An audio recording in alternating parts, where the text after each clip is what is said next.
It is 5:32 in the morning. Benghazi airfield, Libya. The desert is still half asleep, painted in silver and dust. Rows of B-24 Liberators crouch on the sand, their wings trembling under the first breath of heat. Mechanics move like ghosts, slow, careful, silent. You can almost hear their hearts beneath the engines. One man, Captain John Jerstad, leans inside his cockpit. He wipes a thin layer of dust from the instrument panel, then pauses. There's a photo tape beside the altimeter. His wife, smiling, holding a newborn boy. He touches it gently, the way you touch something fragile before it disappears. A voice cracks through the radio. "Start engines, mission code, Tidal Wave." Propellers come alive in a rolling thunder. The ground shakes. The airfield vanishes behind curtains of sand and smoke. They've been told it's a one-day strike. They'll fly from the heat of Africa to the far fields of Ploiești, Romania, the heart of Hitler's oil empire. The plan sounds daring, maybe even brilliant. Low altitude, full throttle, a surprise attack that could cripple Germany's fuel in a single blow. But the truth hides beyond the horizon. German radar is already awake. Flak crews wait beside the black towers of oil. And the men inside these bombers, most of them will never see the sea again. As the formation lifts into the sky, the sunlight flashes across polished aluminum. For a moment, the desert below turns gold. It looks like victory. It feels like destiny. He doesn't know this morning will become history's costliest air raid. Before the sun rose over North Africa that morning, another world waited, over 1,000 miles away. Ploiești, Romania. To the German Reich, it was not just a city. It was blood in the veins of a machine built for war. Every drop of gasoline that powered a Panzer, every liter of aviation fuel that lifted a Messerschmitt into the sky, every convoy, every tank, every flame on the Eastern Front. Most of it began here, in the refineries of Ploiești. Historians would later call it the gas station of the Reich. From these sprawling complexes, Astra Romana, Concordia Vega, Columbia Aquila, came over 1/3 of all the oil that kept Hitler's empire alive. A web of silver pipelines, pulsed with aviation gas, diesel and lubricants. Every train leaving Romania carried the war forward. If you could burn this place down, you could make the Reich crawl. The British Royal Air Force tried once. In August of 1942, 11 bombers from Egypt reached Ploiești in the night. They dropped their bombs, caught the sky on fire, and then vanished into the dark. For a few days, Berlin panicked. But production returned almost immediately. Hitler had learned his lesson. By 1943, Ploiești had become one of the most fortified industrial zones on Earth. Around its smoke-stained towers stood thousands of anti-aircraft guns. From light 20mm cannons to the deadly 88mm flak batteries. Barrages could rise like walls of steel. German engineers even positioned guns on rooftops, inside factories, and along railways. A forest of barrage balloons guarded the sky, each hung by thick cables, ready to rip open the belly of any bomber that flew too low. And behind them, radar eyes, Freya stations, swept the horizon day and night, feeding information to command posts buried under concrete. To the men who lived and worked in Ploiești, it must have felt like a city sitting inside a volcano.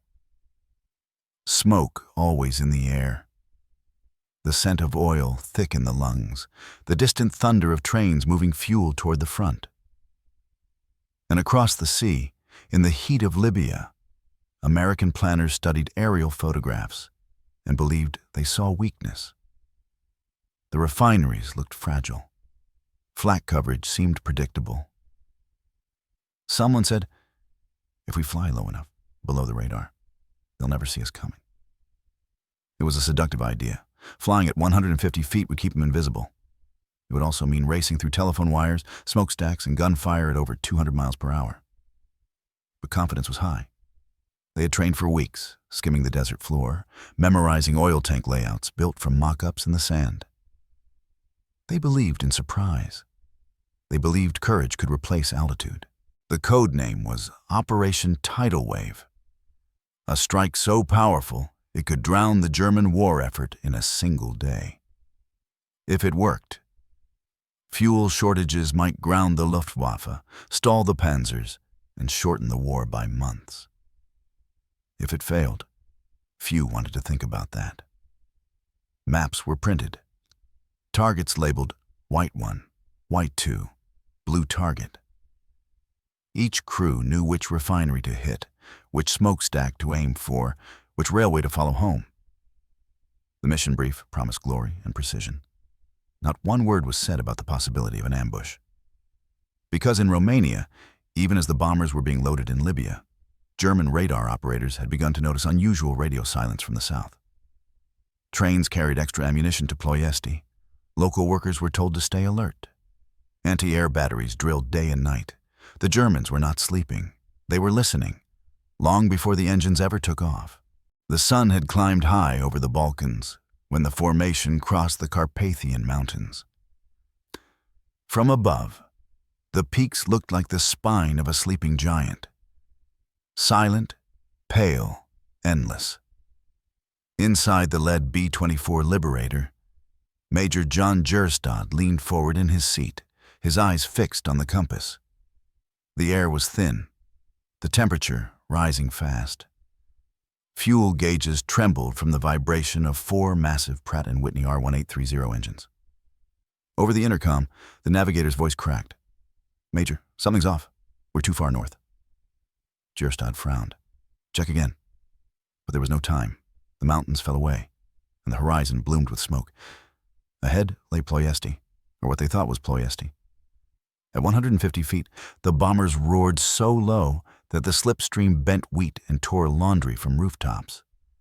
Farmers dropped their tools and ran for cover. Children pointed at the sky, silver birds flashing in sunlight. Then came the first burst of flak. Black flowers exploded around the lead formation, shaking the air. A second later, the smell of burning oil filled every cockpit. "Flak! 12 o'clock!" someone shouted. Tracer rounds streaked upward, glowing red through the haze. Gerstad's gunner, Sergeant David Walker, swung his turret and opened fire. Short, desperate bursts that vanished into the smoke. Below them, oil tanks ignited like volcanoes, sending pillars of fire hundreds of feet into the sky. The low-altitude plan had brought them directly into the jaws of the fortress. "Christ, they knew we were coming!" Static and panic filled the radio. The navigators flipped their charts. Landmarks didn't match. Rivers curved the wrong way. Roads led nowhere. They had missed their turn. The bombers were lined up not with the refineries, but with the city itself. Civilians ran through narrow streets as shadows passed overhead. Bombs fell too soon. Rows of houses vanished in thunder. Every second, the air thickened. Heat, smoke, the sting of burning gasoline. A Liberator to Gerstad's right took a direct hit. Its wing folded like paper, and the aircraft cartwheeled into the ground. A flash, then nothing but a boiling crater. Another bomber lost altitude, skimming rooftops before disappearing behind a warehouse. Through the gunner's window, Gerstad saw the entire horizon on fire. Oil tanks burst in chain reactions, giant spheres splitting open and vomiting flame. Even from a mile away, the heat felt like a hand pressing against his face. The intercom crackled again. "Navigator to lead. We're off course. Repeat, off course." No one answered. Every crew was fighting its own war. Engines screaming, fuel lines leaking. Radio antennas shot to pieces. At ground level, German gunners reloaded and fired point blank. Their 88mm shells detonated mid-air, turning daylight into chaos. Every direction, tracers, smoke, fire. The sound was not like thunder anymore. It was like the sky itself was tearing apart. Major Gerstad looked down at his map. A smudge of pencil lines now meaningless. He tapped the navigator's shoulder. "Forget the route," he said quietly. "Just find the target." The crew pushed on through a corridor of flame. Flak bursts shook the bomber so violently that instruments shattered. The smell of hydraulic fluid mixed with blood. But they kept going, straight toward the refineries, flying blind through smoke thick as night. And in that darkness, they realized what had gone wrong. The route had drifted north. A single navigational error, multiplied by hundreds of miles, had turned a perfect plan into suicide. They realized their maps were wrong, and death was waiting in the smoke. The city of Ploiești was now a single inferno, a maze of smoke and fire stretching to the horizon. What should have been a precise strike had turned into a storm of confusion. Everywhere you looked, bombers were flying blind through towers of flame. Some skimmed the rooftops, their wingtips slicing the tops of chimneys. Others disappeared completely, swallowed by the black clouds of burning fuel. Major Gerstad's Liberator fought to stay level. Oil pressure dropped. Hydraulic lines hissed. The cockpit smelled of metal and cordite. "Number 3 engines hit," shouted the flight engineer. Flames licked the nacelle, orange against the silver skin of the plane. Gerstad's voice stayed calm. "Feather it. Keep her steady." Through the haze, the Asta Romana refinery emerged, a landscape of tanks and pipes already on fire. They were so low now that Gerstad could see German gunners on the rooftops, helmets glinting in the firelight, machine guns chattering from behind sandbag walls. "Bomb bay doors open." The wind howled through the fuselage. Sergeant Walker dropped his payload, a series of 500-pounders that vanished into the smoke below. A heartbeat later, the refinery erupted again, a white-hot blossom of destruction. Shockwaves slammed against the bomber, pushing it sideways. The wings groaned like bending steel. Then, over the intercom, "This is Hell's Wench. We're hit, losing altitude." Gerstad looked right. The lead ship of his group was trailing smoke, dropping fast. He recognized her markings. That was Colonel Keith Compton's bomber, the mission commander. "Pull up! Pull up!" Voices screamed across the frequency, but the Liberator vanished into a column of fire. More flak followed. Tracer lines crisscrossed the sky like red lightning. Every burst left a shock of white heat inside the clouds. The air smelled of burning oil and fear. In the tail turret, Walker kept firing until the barrels glowed. His last words were almost drowned by the roar. "We're still on target. Ustum." Gerstad could have turned back. No one would have blamed him. Fuel was low. The right engine was dead. The crew was wounded, and the radio was gone. But he didn't. He pushed the throttles forward.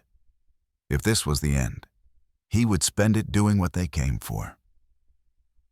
"Target in sight," said the bombardier. "Let's finish it," Gerstad replied. The bomber dived again, straight into the smoke column rising from the Creditul mini-air refinery. Inside, the heat was unbearable. Glass cracking, instruments melting, paint on the wings, blistering in waves. Gerstad kept his hand on the yoke, steady as stone. When the bombs dropped, the explosion consumed everything. A flash so bright, it erased the cockpit, followed by a wall of fire that tore through the sky. For a second, observers on the ground thought they saw 2 suns rising over Ploiești. Major Gerstad's B-24 never came out of the smoke. Witnesses later said it was flying straight, engulfed in flame, heading directly for a line of fuel tanks. And then it vanished.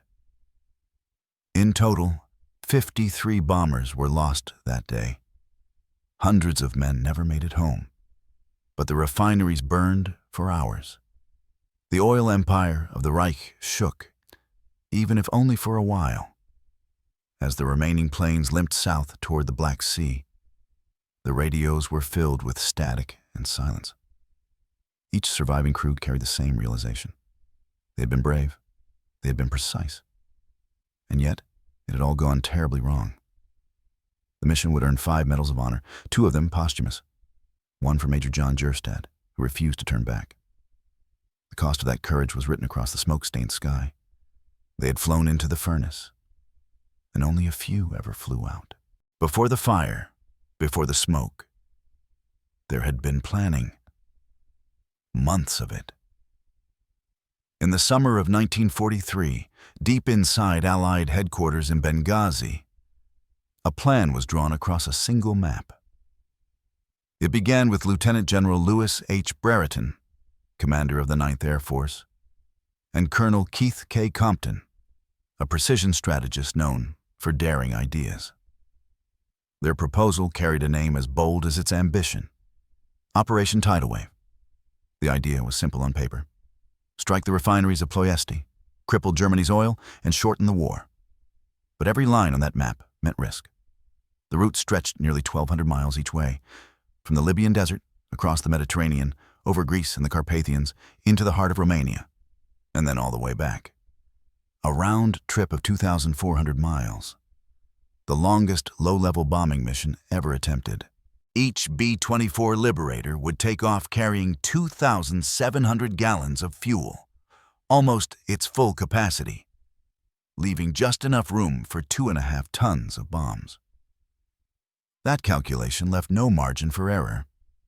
If the wind shifted, or a single detour added minutes to the flight, they might not have enough fuel to return. Brereton believed the key was altitude. Instead of high-altitude raids, where German radar and flak had grown deadly, they would attack at 150 feet, treetop level, so low that enemy radar would see only ground clutter, so low that the bombers would skim the chimneys of their targets. It was madness and genius all at once. Training began at airfields in Benghazi and Sulik. The desert became a mock Romania. Engineers built wooden replicas of refineries in the sand. Pilots memorized them like actors rehearsing a play. They practiced flying between stakes driven into the ground, separated by the same distance as the smokestacks of Ploiești. Each day ended with engines coughing black dust into the sunset. The 5 groups chosen for the mission formed an air armada: the 376th, 93rd, 98th, 44th, and 389th Bomb Groups. Together, they totaled 177 bombers and more than 1,700 airmen. At full power, the formation would race across enemy territory at 200 miles per hour. In formation, just above the rooftops, the margin for survival would be measured in feet and seconds. The Americans studied German defenses, but underestimated their reach. They believed radio silence would keep the operation invisible. No transmissions, no beacons, no chatter, just compass headings and timing. Every squadron was expected to fly by stopwatch and memory.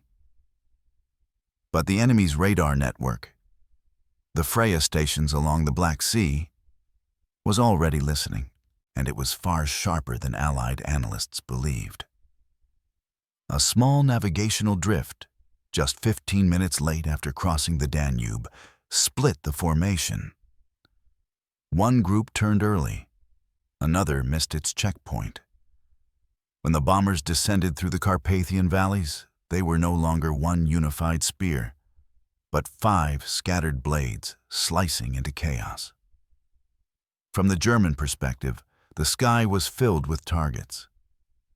Anti-aircraft batteries around Ploiești locked on, each 88mm gun pre-sighted to fixed ranges. The gunners didn't have to search. They simply fired where they had trained for months. Above them, lighter 20mm autocannons created a deadly curtain of lead. Machine guns mounted on rooftops, rail cars, and even water towers joined the roar. For the defenders, it was target practice. For the bombers, it was a wall of fire. Each Liberator carried about 500 rounds per gun, and within minutes of entering the flak zone, most had fired them all. The sky turned black with smoke and fragments. Shells burst in patterns, precisely where the German gunners knew the Americans would fly. By the time the first bombs dropped, the miracle of coordination had become a trap of precision. Every second of the mission had been calculated on paper. But paper burns fast in war. From the beginning, Brereton's planners had treated Ploiești like a problem of geometry. They measured fuel to the gallon, altitude to the foot, and time to the minute. Each bomber's fuel load of 2,700 gallons meant no margin for detours or mistakes. At low altitude, engines drank fuel faster, and turbulence chewed through reserves that couldn't be replaced. Still, the crews trusted the math. They believed their aircraft, four-engine giants with the range of angels, could reach Romania, destroy the refineries, and return before sunset. What the equations never measured was chaos. The 5 bomb groups departed Benghazi in intervals. The 376th, the 93rd, the 98th, the 44th, and the 389th. Each following a strict timetable, each carrying between 2.5 to 3 tons of bombs. The plan called for them to cross the target in waves only minutes apart, a rolling storm of precision. But when they reached the Danube, clouds and drift shattered that symmetry. The formation split, and precision turned to guesswork. By the time the first groups approached Ploiești, the Germans were fully awake. Sirens wailed. Flak towers spun into position. Gunners, many of them veterans of Stalingrad, loaded shells into 88mm cannons that had already been sighted to hit aircraft flying at exactly 150 feet. Each gun fired 20 rounds a minute, hundreds of them. In less than 5 minutes, the sky above Ploiești erupted into a cage of explosions. Some crews described it as flying through a hailstorm of molten steel. At the same time, 20mm autocannons and thousands of machine guns poured tracer fire upward from rooftops and trucks until the air looked like it was made of red lightning. The Americans had no radar, no visual markers. They were flying by stopwatches and courage. And when the lead ships turned too early, others followed instinctively. Targets blurred. The Astra Romana refinery, the Creditul Minier complex, the Columbia Aquila plant. Names on maps became indistinguishable in the smoke. Below, the refineries exploded in a sequence of disasters. Bombs meant for oil tanks struck housing blocks. Trains carrying fuel ignited like fuse cords. Even German gunners were momentarily blinded by their own fire. But the barrage continued, automated, disciplined, and merciless. By 10 a.m., more than 400 tons of explosives had fallen over the city. The industrial arithmetic was staggering. 177 planes times 2.5 tons each equals 442.5 tons of bombs. Yet less than 40% struck their intended targets. The rest scattered across the countryside, or never dropped at all. Inside the command bunkers, German officers couldn't believe the pattern. The Americans had come lower than any previous raid, within rifle range. And because they were so low, every gun in Ploiești could reach them. The Americans called it flying under the radar. The Germans called it a gift from the sky. For the next hour, the two sides turned the landscape into a furnace of metal and oil. Refineries burned, and with them, any illusion of surprise. Fuel tanks boiled and burst. Pipelines tore apart under the heat. The very oil that powered Germany's war now rained down in sheets of fire. But the destruction came at a cost too heavy to measure. By the time the last bomb bays closed, dozens of Liberators lay shattered across fields and towns. Fuel exhaustion, flak damage, collisions, all combined to cripple the fleet. Of the 177 bombers that left Libya, barely half would return. In one sense, Operation Tidal Wave had proven the impossible possible, a transcontinental strike on the heart of Hitler's fuel supply. But in doing so, it had also exposed the flaw in Brereton's miracle. Courage could replace altitude, but it could not replace luck. By noon, the storm was over. Smoke rose from Ploiești in a single black column that could be seen from the edge of the Black Sea. From a distance, it looked like victory. Up close, it was ruin. on both sides. Inside Allied headquarters, mission officers tracked the returning squadrons on a map of the Mediterranean. The silence on the radio told the story before the numbers arrived. Of the 177 bombers that had lifted off from Libya that morning, only 88 came back. Half the force was gone. 310 airmen were dead. More than 100 were captured or missing. The engineers studied the results. Reconnaissance photos taken days later showed 42% of the refinery area damaged, a triumph by any ordinary standard. But the Germans had already begun repairs. Within 3 weeks, production returned to nearly 80% of normal output. The strike had cost the United States more fuel than it denied to Germany. The flaw was not courage, it was design. At low altitude, the B-24 Liberator was a marvel of endurance, but a nightmare of precision. Its bomb site, the Norden, had been built for high-altitude release. At 150 feet, it was almost useless. Bombs fell short or skipped across the ground like stones. One misplaced turn, 1 second too early, and an entire payload could miss by a mile. Meanwhile, the enemy's defenses had evolved into a living machine. Radar Freya stations detected the incoming wave before it reached the Carpathians. Field telephones connected every gun line to Central Command. Spotters on rooftops used colored flares to signal direction and altitude. The system was primitive, but seamless. When one battery lost contact, another took over. It was precision by repetition. On the ground, the numbers told another story.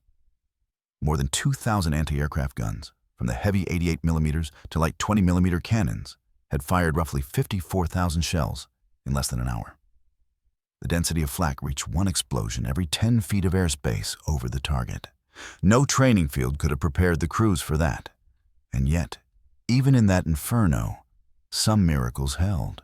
The 93rd Bomb Group, despite catastrophic losses, managed to destroy the Ostra-Romana facility completely. Cutting its output for months, crews from the 389th hit rail junctions that fed the refineries, blocking supply lines for days. But these victories were Pyrrhic, bought at a price that strategy could never repay. By the time the surviving liberators limped back to Benghazi, most had shot out tires, broken hydraulics, and bullet holes big enough to see daylight through.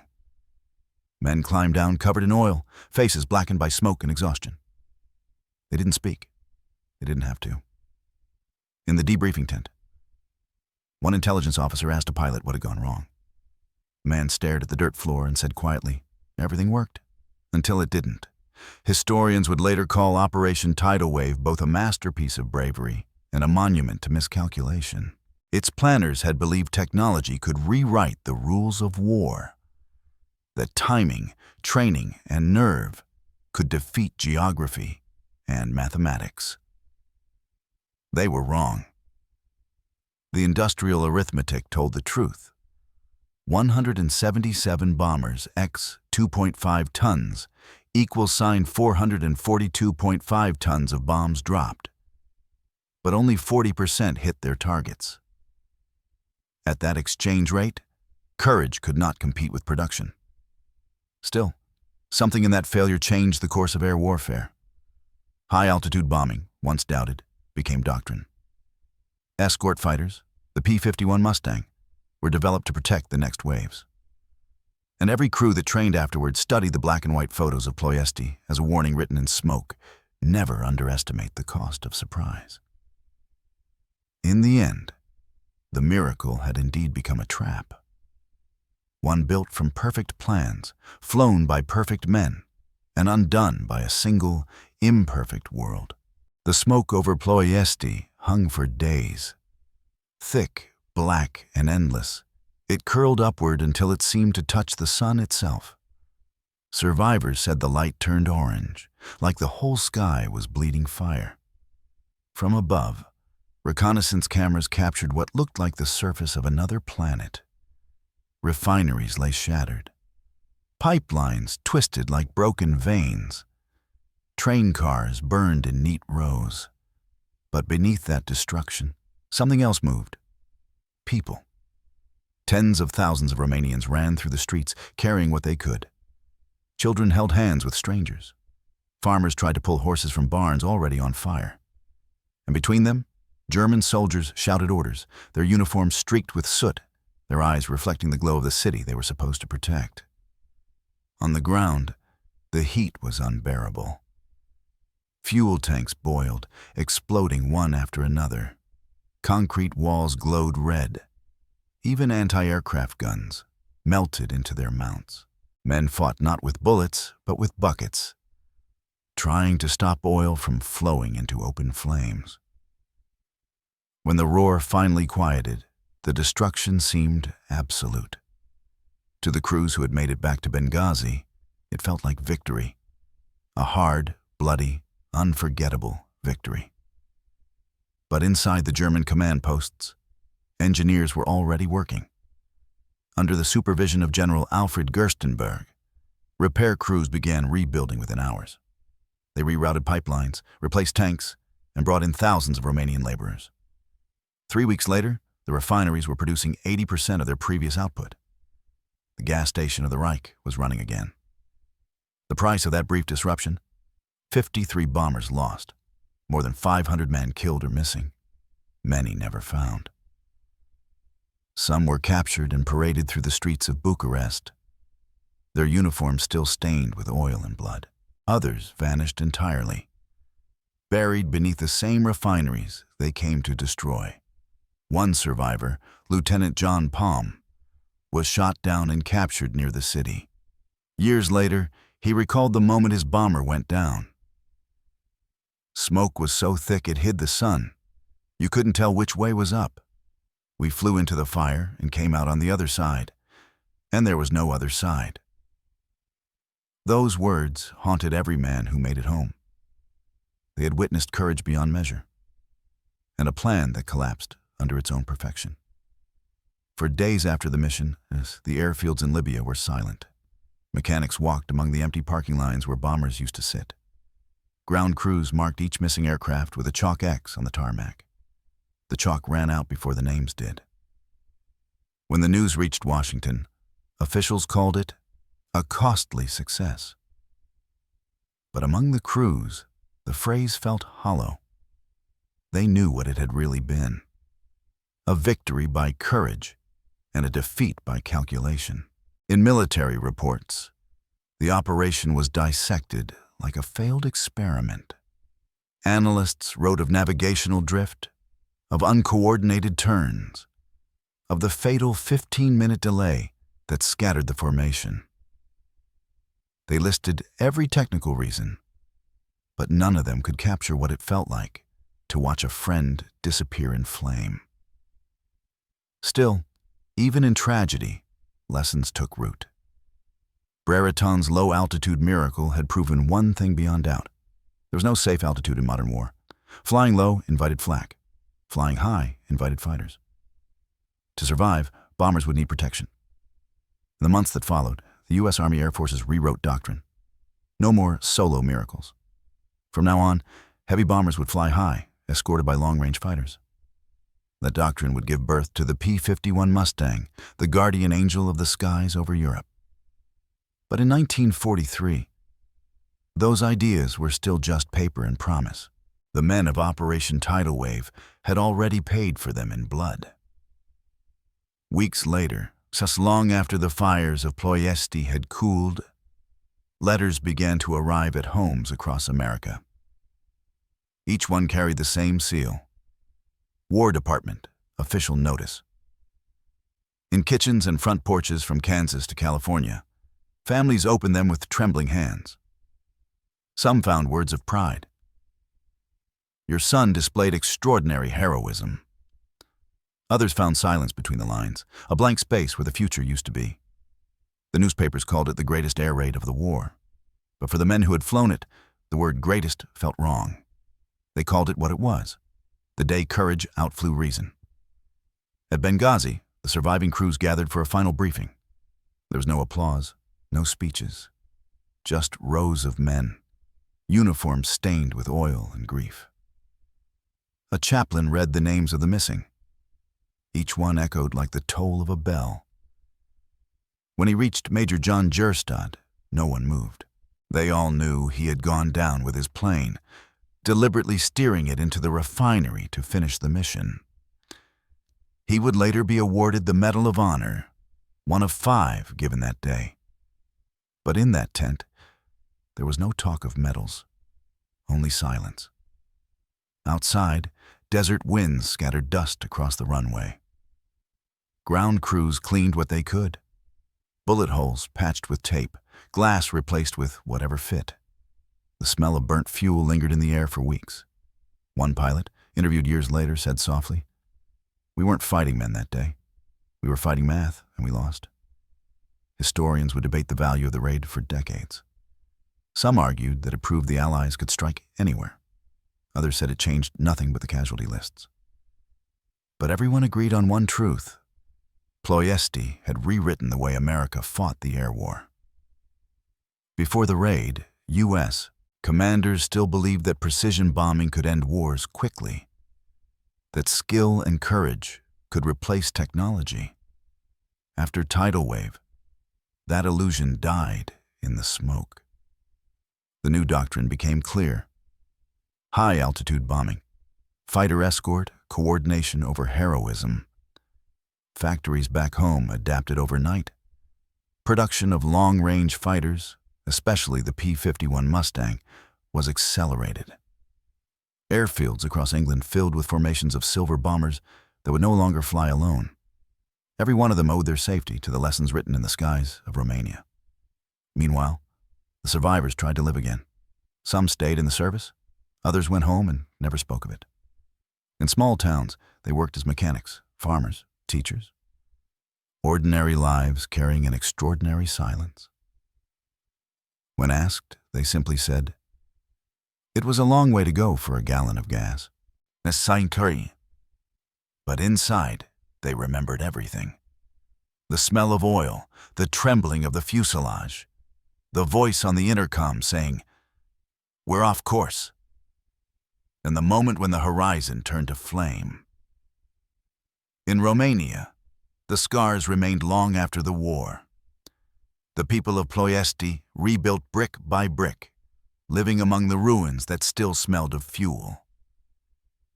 Even decades later, veterans who returned said they could still feel the heat rising from the ground. For the United States, Operation Tidal Wave became a legend, not because it succeeded, but because it showed the price of belief. It proved that courage alone cannot change the laws of war, that strategy and sacrifice are always written in the same ink, blood. In the end, the skies over Ploiești gave the world a new understanding of air power. That precision without protection is suicide, and planning without empathy is just arithmetic. When historians look back, they see the operation not as a failure, but as a turning point. It forced the Allies to think bigger, fly higher, and fight smarter. And it reminded everyone, from generals to ground crews, that bravery is not the opposite of fear. It is what happens when fear takes flight. The mission of Operation Tidal Wave ended in fire, but its echoes carried through every bomber formation that followed. Through Normandy, through Berlin, through victory itself. In the end, those men did what they were sent to do. They reached for the heart of an empire, and though they fell short, the world would never forget how bright they burned. Years later, long after the smoke over Ploiești had vanished into history, cadets at the United States Air Force Academy would open their textbooks to a single case study. Its title, Operation Tidal Wave. The photographs still shocked them. Rows of burning refineries, bombers diving through curtains of fire, and faces of men who knew they might not return. The instructors never called it a failure. They called it a lesson carved in steel and blood. It became a story every pilot learned. How courage can achieve the impossible, and how calculation, no matter how brilliant, can undo it all. Inside lecture halls from Colorado to Maxwell Air Force Base, the mission was taught as both a triumph and a tragedy. Because Tidal Wave was more than a raid. It was a mirror. It reflected everything right and wrong about modern war. The courage was undeniable. Men like Major John Gjerstad, who chose to finish his run even as his bomber burned. The precision was remarkable. Hundreds of aircraft striking their targets across 1,200 miles of enemy territory. But the strategy, as later historians wrote, had been a masterpiece of bravery built on a foundation of hope. That hope came at a terrible cost. From those ashes, the Air Force built something new. Analysts, engineers, and generals gathered after the mission to ask the same question. What went wrong? The answers reshaped history. They discovered that even perfect navigation meant nothing without protection. That courage without coordination was suicide. That radar, speed, and altitude were not enemies, but tools to be mastered. From these lessons rose a doctrine that would define the rest of the war. Precision requires protection. It meant no bomber would fly alone again. It meant no crew would face the sky without a guardian at their side. Out of that promise came a legend. The sleek, long-range fighter that could finally escort bombers from takeoff to target and home again. The P-51 Mustang. Its arrival changed everything. When the Mustangs began to prowl the skies over Germany in 1944, the odds reversed. Bombers flew higher, longer, safer. Factories that had once survived raid after raid now burned. And the men inside those bombers, many of them veterans of Tidal Wave, finally saw what victory from the air could look like. Every new success traced its lineage back to the lessons of Romania. Each pilot who took off under fighter escort was, in a way, flying in the shadow of Ploiești. But beyond tactics and technology, there was something deeper. The story of Tidal Wave became a reminder of the human side of industrial war. That even in an age of machines, it was still men who carried the burden. Still hearts and hands that turned calculation into courage. Decades later, when survivors were asked how they wanted the mission remembered, they didn't talk about bombs or maps. They spoke of friends, of the sound of engines in the dark, of faces glimpsed before takeoff and never seen again. One veteran summed it up simply, "We did our job, we flew as ordered. But the war taught us something math never could. That courage without wisdom is just another way to die." Today, military academies around the world still study Operation Tidal Wave. Some call it the boldest low-altitude strike ever attempted. Others call it a cautionary tale. Both are true, because in every industrial war, there's a moment when courage meets reality. And in that moment, you discover the rule written by those who came before. In industrial war, precision without protection is suicide. The desert is silent now. The runways at Benghazi stretch empty under the sun. Their surface cracked, their edges buried by drifting sand. What was once the heart of an air armada is now only wind and rust. A few forgotten B-24 Liberators, their silver skin turned dull, their wings heavy with time. In that silence, one voice still echoes across history. Words from a man who was there. They told us we were hitting the heart of the Axis. Turns out, it was the heart that hit back. Sergeant George McGovern, B-24 gunner. Every war leaves its echoes. Some in smoke, some in silence, and some in the stories we refuse to forget. If you've walked with us through the flames of Operation Tidal Wave, you've seen what courage costs. Subscribe for more forgotten World War II missions. Moments where history was rewritten in blood and fire.